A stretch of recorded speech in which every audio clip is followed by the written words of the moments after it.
Assalamualaikum. Bismillahirrahmanirrahim.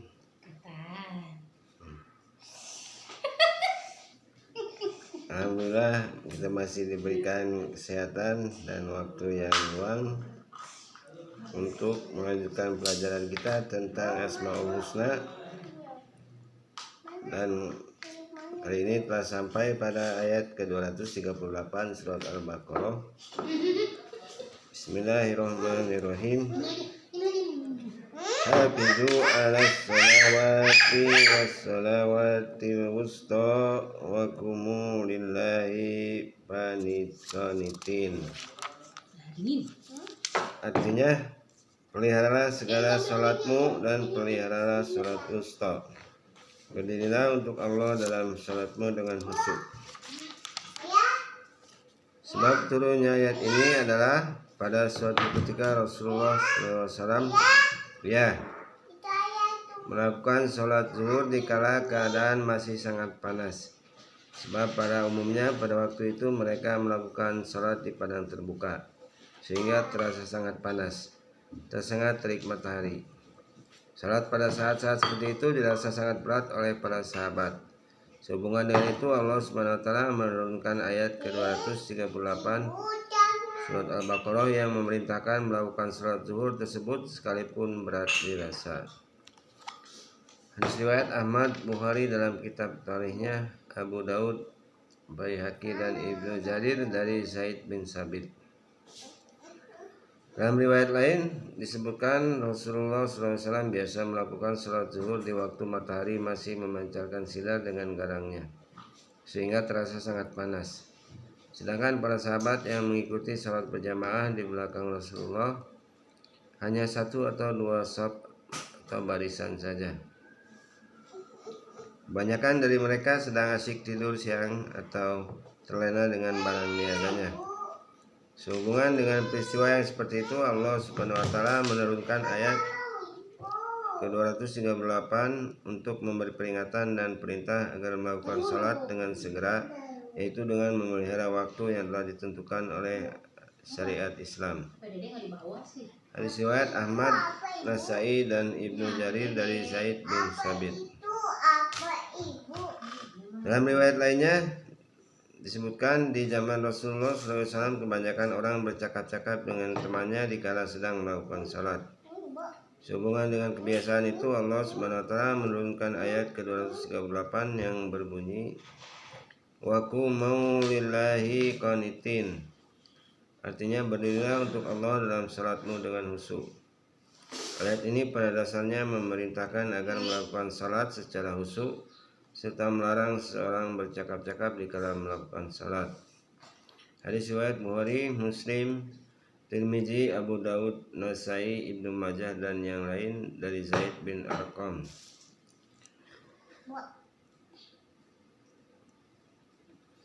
Dalam riwayat lainnya disebutkan bahwa di zaman Rasulullah SAW masih banyak orang-orang yang bercakap-cakap dengan temannya dikala melakukan salat. Bahkan ada yang memerintahkan kepada temannya untuk melakukan sesuatu hajat kepentingan. Sehubungan dengan kebiasaannya seperti itu, Allah SWT menurunkan ayat ke-238 yang dengan tegas menerangkan tentang perintah melakukan salat dengan khusyuk serta melarang seseorang bercakap-cakap dikala sedang melakukan salat. Hadis riwayat Ibnu Jarir dari Mujahid. Selanjutnya ayat ke-239 surat Al-Baqarah. Bismillahirrahmanirrahim. Fa inna hibtum farijalan aw rukbanan fa idza amintum fazkurullah kama alamakum ma lam takunu ta'lamun.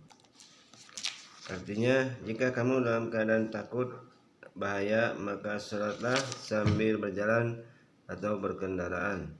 Kemudian apabila kamu telah aman, maka sebutlah Allah atau salatlah sebagaimana Allah telah mengajarkan kepada kamu apa yang belum kamu ketahui. Sebab turunnya ayat ini adalah Anas bin Malik pada waktu terjadi perang Khandaq berada di dekat benteng pertahanan yang tinggi sehingga terhalang sinar fajar. Oleh karena peperangan berkecamuk dengan dahsyat, para sahabat tidak sempat melakukan salat kecuali setelah matahari terbit dan menyingsing agak tinggi. Pada waktu itu Anas dan sahabat yang lain mendirikan jamaah salat subuh dengan Imam Abu Musa al-Asy'ari. Sementara pada hari yang lain Rasulullah SAW terlambat melakukan salat asar hingga matahari terbenam, karena saat itu peperangan berkecamuk dengan dahsyatnya. Kemudian beliau bersabda, janganlah seorang pun di antara kamu yang melakukan salat asar kecuali di Bani Quraidah. Di antara para sahabat ada yang mendapatkan waktu salat di tengah jalan sehingga salat di sana. Dan ada pula di antara mereka yang tidak menemukan waktu salat hingga terbenam matahari karena mengejar sampai ke Bani Quraidah. Sehubungan dengan peristiwa yang seperti itu, Allah Subhanahu wa taala menurunkan ayat ke-239 sebagai ketegasan bahwa pada waktu terjadi peperangan diperbolehkan melakukan salat di atas kendaraan dan dengan berjalan, atau salat li hurmatil waqti dengan tidak menghadap kiblat. Baru kemudian setelah keadaan aman melakukan salat yang sebenarnya, yaitu sebagai yang telah diatur oleh syariat Islam. Hadis riwayat Bukhari dari Anas bin Malik. Selanjutnya ayat 240. Sajadah itu. Ayat 240 surat Al-Baqarah. Bismillahirrahmanirrahim. Walladzina yutawaffawna minkum wa yadharuna azwaji wasiyatun li azwajihim mata'un ilal hauli ghaira ihrazi fa in kharajna fala junaha alaikum bima fa'alna bi anfusihinna min ma'rufin wallahu azizun hakim. Artinya, dan orang-orang yang akan meninggal dunia di antaramu dan meninggalkan istri, hendaklah berwasiat untuk istri-istrinya, yaitu diberi nafkah hingga setahun lamanya dengan tidak disuruh pindah dari rumahnya. Akan tetapi jika mereka pindah sendiri, maka tidak ada dosa bagimu, yaitu bagi walid atau waris dari yang meninggal, membiarkan mereka berbuat yang ma'ruf terhadap diri mereka. Dan Allah Maha Perkasa lagi Maha Bijaksana. Mobil Dede mana? Sebab turunnya ayat ini adalah pada suatu ketika seorang lelaki dari Taif datang ke Madinah bersama anak istrinya dan kedua orang tuanya. Dan kemudian lelaki itu meninggal di sana. Kematian seorang lelaki ini dilaporkan kepada Rasulullah SAW. Kemudian Rasulullah SAW membagi-bagikan harta peninggalan atau warisan kepada anak-anak dan kedua orang tuanya. Sedangkan istri lelaki yang meninggal itu tidak diberi bagian warisan. Hanya saja kepada mereka yang mendapat harta warisan diperintahkan agar memberi nafkah atau belanja hidup kepada istri tersebut. Yang belanja itu diambil dari harta tirkah atau tinggalan suaminya selama 1 tahun. Sehubungan dengan peristiwa itulah Allah Subhanahu wa taala menurunkan ayat ke-240 untuk mendukung dan membenarkan apa yang telah dilakukan oleh Rasulullah SAW dalam membagikan harta warisan. Di samping itu juga memerintahkan untuk memberi nafkah kepada istri yang ditinggalkan suami yang mati selama 1 tahun. Ayat ini diturunkan sebelum turunnya ayat hukum waris. Hadis riwayat Ishaq bin Rawaih dalam kitab tafsirnya dari Muqatil bin Hibban. Selanjutnya ayat 241 sampai dengan 242. Bismillahirrahmanirrahim. Walil mutallaqati mata'um bil ma'rufin haqqan 'alal muttaqin. Kadzalika yubayyinullahu lakum ayatihi la'alakum tattaqun. Enggak bisa, itu ini aja HP-nya di sini HP-nya. Artinya kepada wanita-wanita yang diceraikan hendaklah diberikan oleh suaminya mut'ah menurut yang ma'ruf sebagai suatu kewajiban bagi orang-orang yang bertakwa. Demikianlah Allah menerangkan kepadamu ayat-ayatnya atau hukum-hukumnya supaya kamu memahaminya. Sebab turunnya kedua ayat ini adalah pada waktu ayat ke-236 dari surat Al-Baqarah yang berbunyi wa matti'uhunna 'alal muqsir qadaruhu wa 'alal muqtiri qadaruhu, artinya dan hendaklah kamu berikan suatu mut'ah atau pemberian kepada mereka, orang yang mampu menurut kemampuannya dan orang yang miskin menurut kemampuannya pula. Diturunkan ada seorang lelaki yang mengatakan, jika keadaan ekonomiku baru baik maka akan aku lakukan, tetapi kalau keadaan ekonomiku tidak mampu maka tidak akan aku lakukan. Sehubungan dengan itulah Allah Subhanahu wa taala menurunkan ayat ke-241 dan 242 surat Al-Baqarah untuk memberikan keterangan secara tegas tentang kewajiban seorang suami memberikan mut'ah atau pemberian atau sekedar bekal pada istri yang diceraikan. Tentunya hukum dan perintah ini akan dilaksanakan dengan baik apabila mereka benar-benar mengaku orang yang bertakwa kepada Allah Subhanahu wa taala. Hadis riwayat Ibnu Jarir dari Ibnu Sa'id.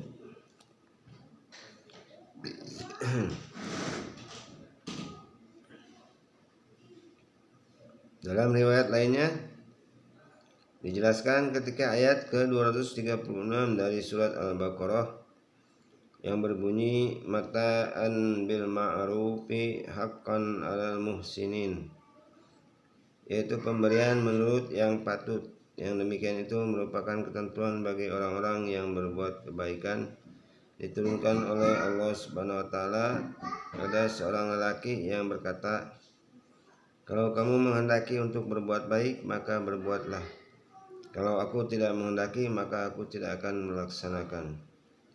Sehubungan dengan kata-kata lelaki ini, Allah Subhanahu wa taala menurunkan ayat 241 dan 242 sebagai penegasan bahwa lelaki yang menceraikan istrinya harus memberi mut'ah atau pemberian atau bekal. Yang demikian adalah ketentuan dari Allah Subhanahu wa taala bagi orang-orang yang bertakwa. Hadis riwayat Nasai, Ibnu Majah dan Tirmizi dari Sa'ad bin Ishaq. Menurut Imam Tirmizi, hadis ini hasan sahih. Selanjutnya ayat 245 surat Al-Baqarah. Bismillahirrahmanirrahim. Man dzalladzi yuqridullaha qardan hasanan fayudha'ifahu lahu ad'afan katsiratu wallahu yuqbidu wa yabsutu wa ilaihi turja'un. Artinya, siapakah yang mau memberi pinjaman kepada Allah, pinjaman yang baik, atau menafkahkan hartanya di jalan Allah, maka Allah akan memperlipat gandakan pembayaran kepadanya dengan lipat ganda yang banyak. Dan Allah menyempitkan dan melapangkan rezeki kepadanya, dan kepadanya lah kamu dikembalikan.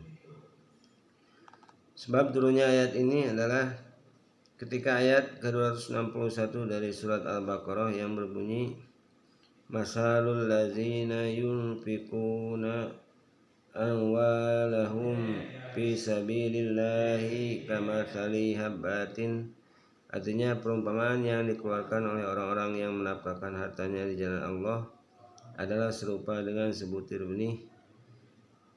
Demikian sampai akhir ayat. Diturunkan Allah, maka Rasulullah SAW langsung berdoa, ya Allah, semoga engkau memberi tambahan yang berlipat ganda kepada umatku. Sehubungan dengan doa Rasulullah SAW itulah Allah Subhanahu wa taala menurunkan ayat ke-245 yang menjanjikan untuk memberi pahala yang berlipat ganda kepada umat Muhammad yang mau bersedekah di jalan Allah Subhanahu wa taala. Hadis riwayat Ibnu Hibban dalam kitab sahihnya, Ibnu Abi Hatim dan Ibnu Murdawai dari Ibnu Umar. Ayat selanjutnya adalah ayat ke-256 surat Al-Baqarah. Bismillahirrahmanirrahim. La ikraha fid din, qad tabayyana rusdu minal ghayy, faman yakfur bit-taghuti wa yu'min billahi faqad istamsaka bil urwatil wuthqa lan fisama laha, wallahu sami'un alim. Artinya tidak ada paksaan untuk memasuki agama Islam. Sesungguhnya telah jelas jalan yang benar daripada jalan yang salah. Karena itu barang siapa yang ingkar kepada tagut dan beriman kepada Allah, maka sesungguhnya ia telah berpegang kepada tali yang amat kuat yang tidak akan putus. Dan Allah Maha mendengar lagi Maha mengetahui. Sebab turunnya ayat ini adalah suatu agama Islam belum datang di permukaan bumi, ada seorang wanita yang apabila melahirkan anak selalu meninggal. Oleh sebab itu dia berjanji kepada dirinya sendiri, apabila mempunyai anak yang hidup akan dijadikan Yahudi. Ketika Islam hadir ke tengah-tengah masyarakat, orang-orang Yahudi Bani Nadir diusir dari kota Madinah sebab pengkhianatannya. Ternyata anak dari perempuan itu dan beberapa anak orang-orang Ansor terdapat bersama orang-orang Yahudi. Sehubungan dengan itu orang-orang Ansor berkata, "Jangan kita biarkan anak-anak kita bersama orang-orang Yahudi." Peristiwa inilah yang melatar belakangi turunnya ayat ke-256 yang menegaskan bahwa dalam memeluk agama Islam tidak ada paksaan, kesemuanya didasarkan kepada kesadaran diri pribadi masing-masing. Hasil riwayat Abu Daud, Nasai dan Ibnu Hibban dari Ibnu Abbas. Dalam riwayat lainnya dijelaskan bahwa ayat ke-256 diturunkan sehubungan dengan Husain, salah seorang sahabat Ansor dari suku Bani Salim bin Auf. Dia mempunyai 2 orang anak yang memeluk agama Nasrani, padahal dia sangat patuh kepada ajaran Islam.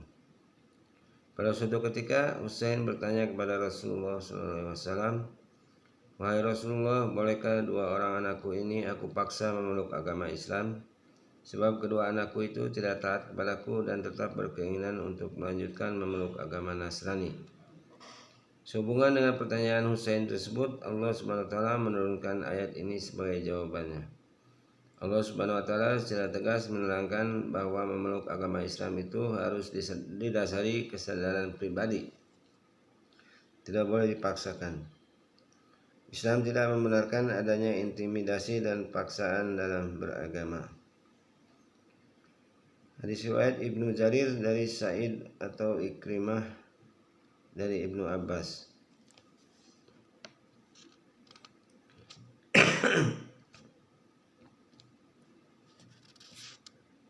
Dalam riwayat lainnya diceritakan ada seorang sahabat Ansar dari Bani Salim bin Auf bernama Husain mempunyai 2 orang anak yang beragama Nasrani, sedangkan dia sendiri taat menjalankan ajaran syariat Islam.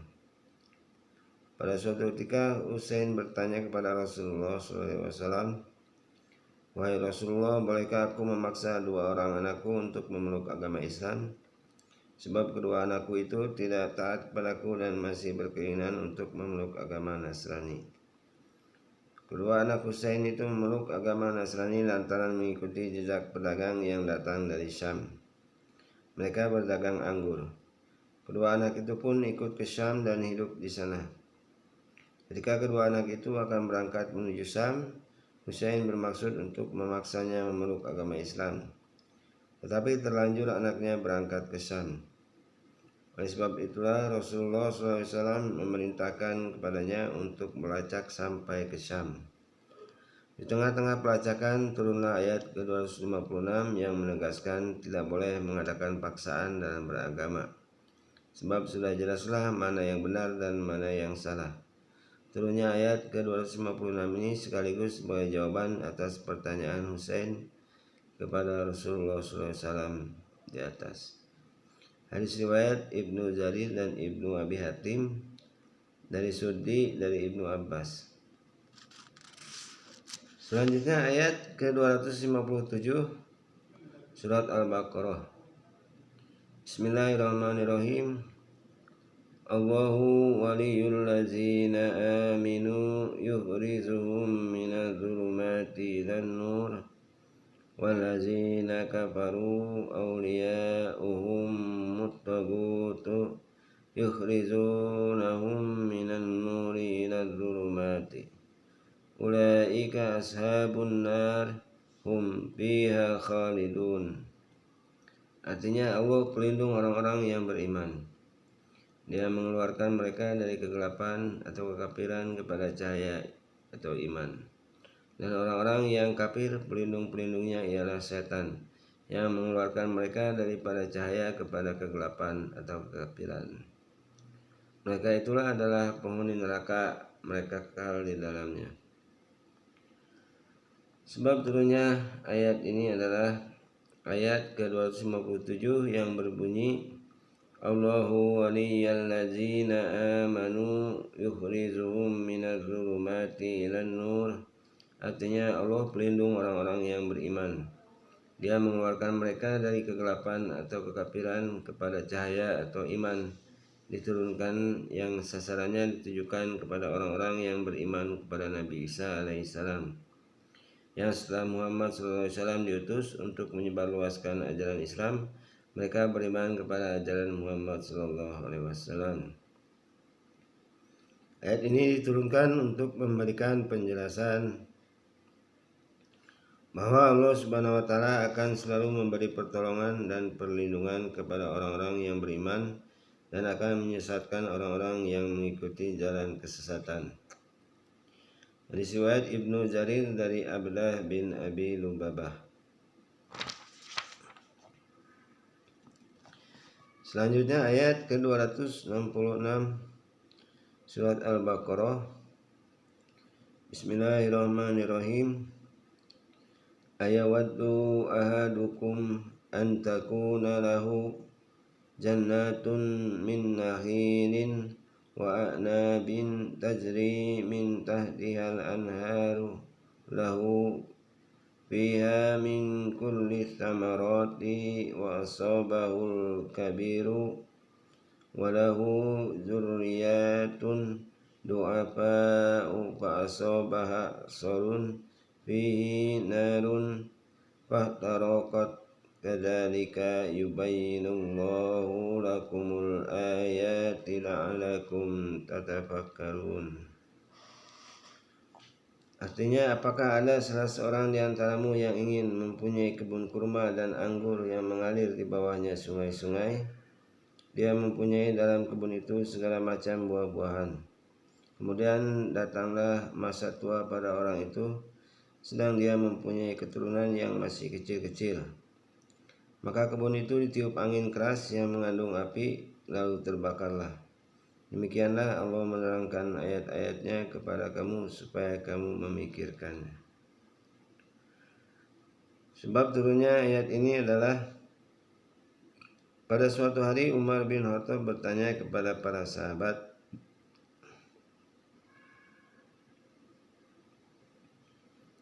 pada siapakah ayat ke-266 yang berbunyi Ayyawaddu ahadukum an takuna lahu jannatun min nahilin. Artinya, apakah ada salah seorang di antaramu yang ingin mempunyai kebun kurma, sampai akhir ayat diturunkan. Para sahabat menjawab, Allah lebih mengetahui. Dengan jawaban itu Umar bin Khattab marah. Saya berkata, jawablah, kami mengetahui atau kami tidak mengetahui. Ibnu Abbas menjawab, wahai Amirul Mukminin, mungkin aku sedikit mengetahui tentang itu. Kata Umar, wahai anak saudaraku, katakanlah, jangan kamu menghinakan dirimu. Ibnu Abbas berkata, ayat ini diturunkan berkaitan dengan perumpamaan amal seseorang. Kata Umar bin Khattab, amal yang bagaimana? Jawab Ibnu Abbas, yaitu bagi seorang lelaki yang kaya raya yang beramal dengan penuh ketaatan kepada Allah Subhanahu wa Ta'ala. Kemudian Allah mengutus kepadanya setan sehingga dia melakukan perbuatan maksiat. Oleh karena perbuatan maksiatnya itulah seluruh amal kebajikannya menjadi lebur. Jadi ayat ini pada dasarnya menegaskan tentang amal kebaikan yang disertai ria atau pamer. membangga-banggakan harta kekayaan yang telah diinfakkan sehingga menyakiti hati orang lain. Perbuatan seperti itu sama sekali tidak akan mendapat pahala dari Allah Subhanahu wa taala.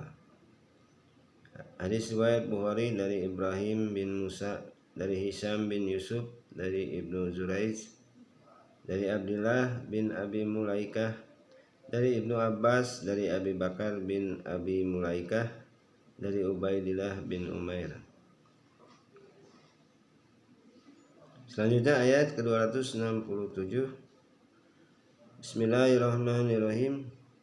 Ya ayyuhalladzina amanu anfiqu min thayyibatin ma kasabtum wa mimma akhrajna lakum minal ardi wa la tayammamu khabitha minhu tunfiquna wa lastum biakhidhihi illa an tughmidu fihi wa'lamu annallaha ghaniyyun hamid.